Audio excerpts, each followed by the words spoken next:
Madame, Messieurs, bonjour, bienvenue dans votre journal. Au menu de cette édition, ATAD célèbre 25 ans d'engagement au service du développement. Des noces d'argent marquées par une journée de redevabilité pour faire le bilan d'un quart de siècle d'action sur le terrain.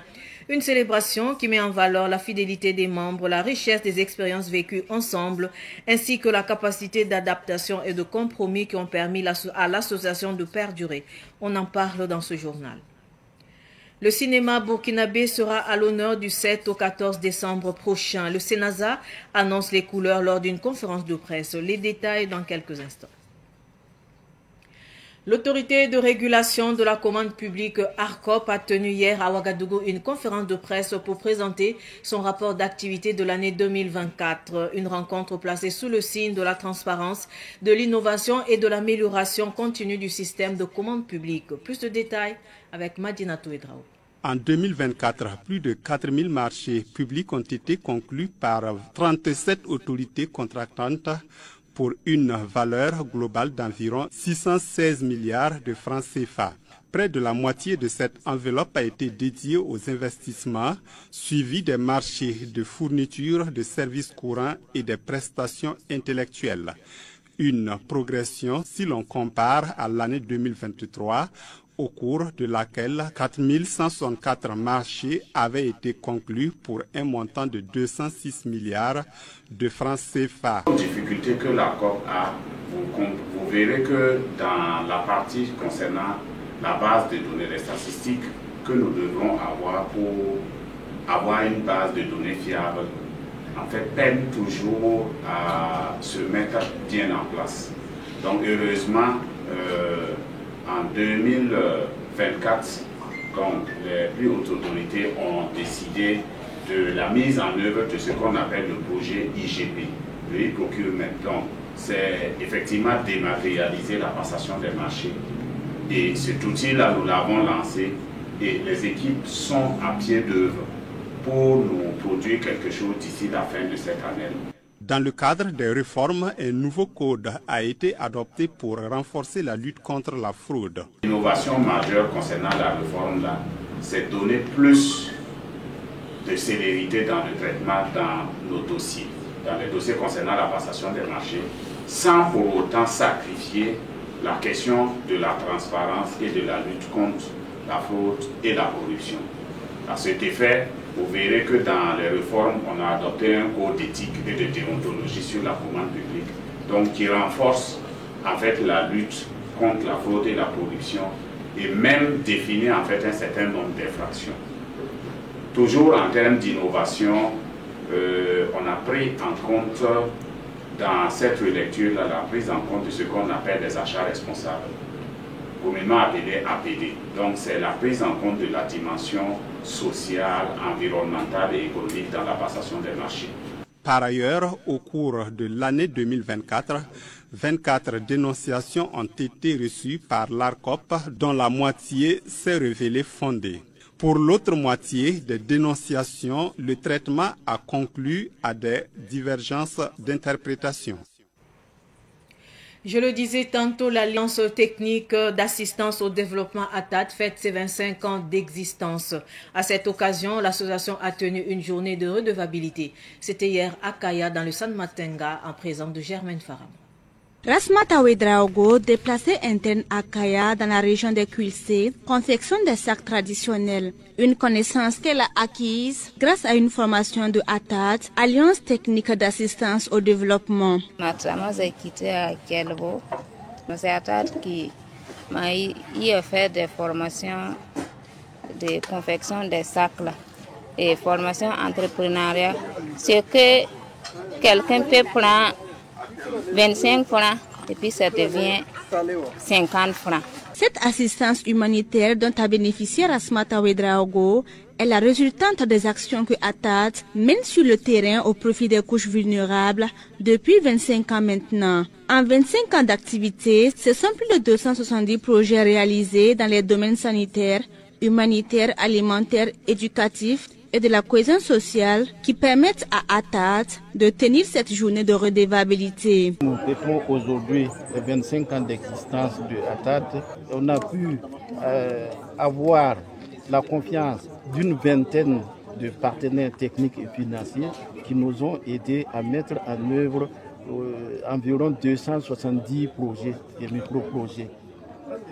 Donc ces projets-là ont nécessité la mobilisation de plus de 30 milliards de francs CFA.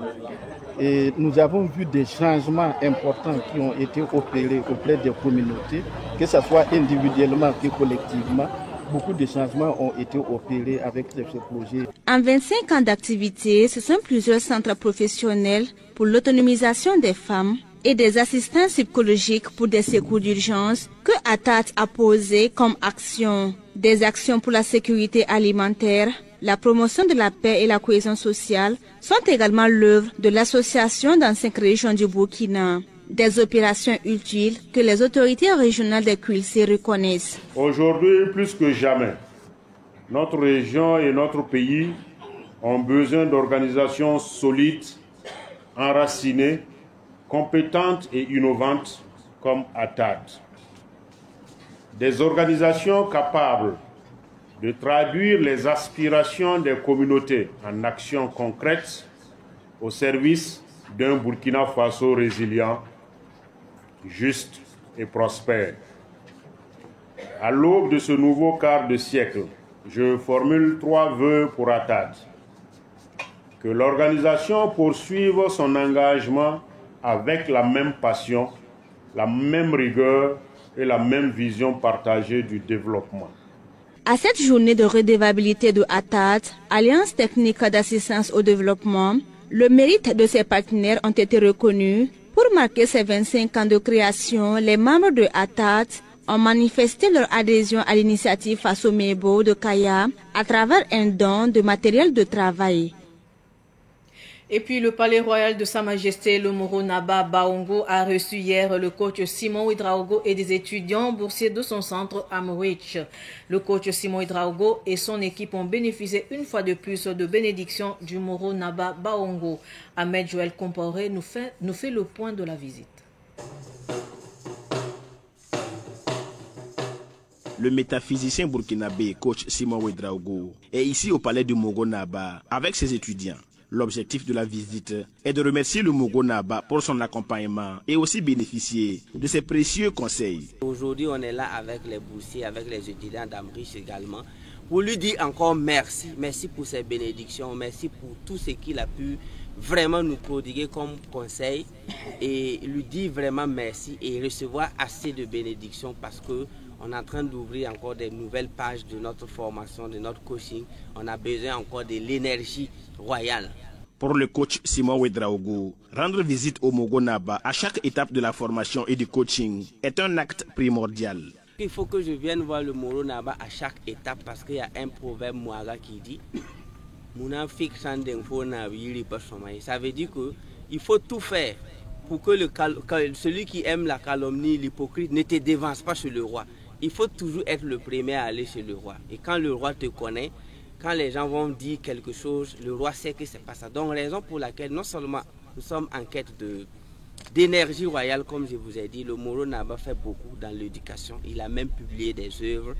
Donc, moi, je suis dans l'éducation. Je n'ai pas un endroit où je me sens vraiment mieux que chez le Moro Naba pour encore recevoir des conseils et des bénédictions pour mieux faire.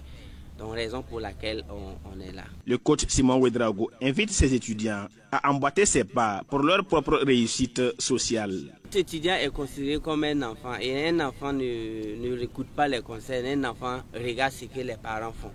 Donc, tu ne vas pas toujours envoyer ton enfant payer peut-être des choses qui ne sont pas bonnes pour la santé et que tu es surpris après que l'enfant en consomme. Donc, moi, je fais de sorte que les étudiants regardent comment je fais, comment je me comporte dans la société, afin que ça les inspire pour qu'eux aussi ils fassent ça, et s'inspirent pour vraiment savoir que dans une société régie par des normes sociales, anthropologiques, il y a un protocole social métaphysique à suivre, c'est-à-dire le respect des personnes éminentes, le respect des parents, le respect de l'autorité. Et une fois que tu combines ces respects, que tu le veuilles ou pas, un jour, toi aussi tu seras respecté. Coach Simon Ouedraogo, métaphysicien et fondateur de Amrich, n'est pas allé chez le Moro Naba les mains vides. Il a apporté des présents, dont ses livres, un bélier et une enveloppe.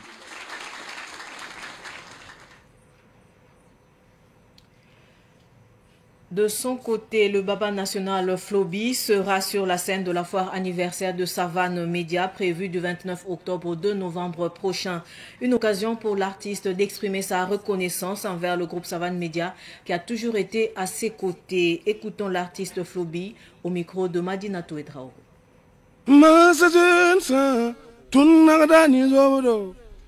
Savane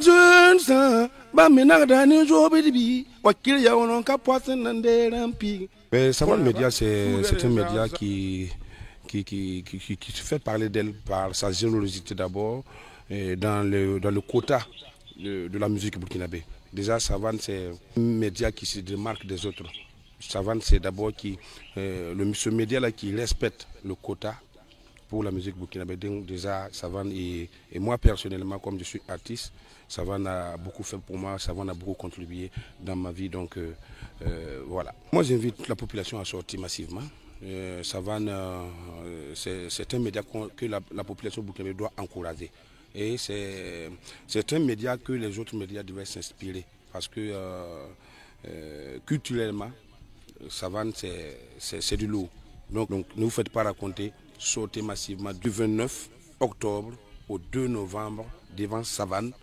Ça va barder parce que moi-même je suis de la partie. Et vous savez, c'est pas par la conclusion satisfait ou remboursé.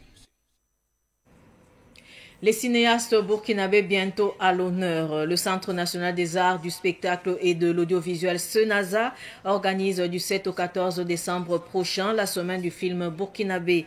Le comité d'organisation a animé hier au Senaza une conférence de presse pour présenter les grandes lignes de l'événement. Le compte rendu de Samuel Moukou.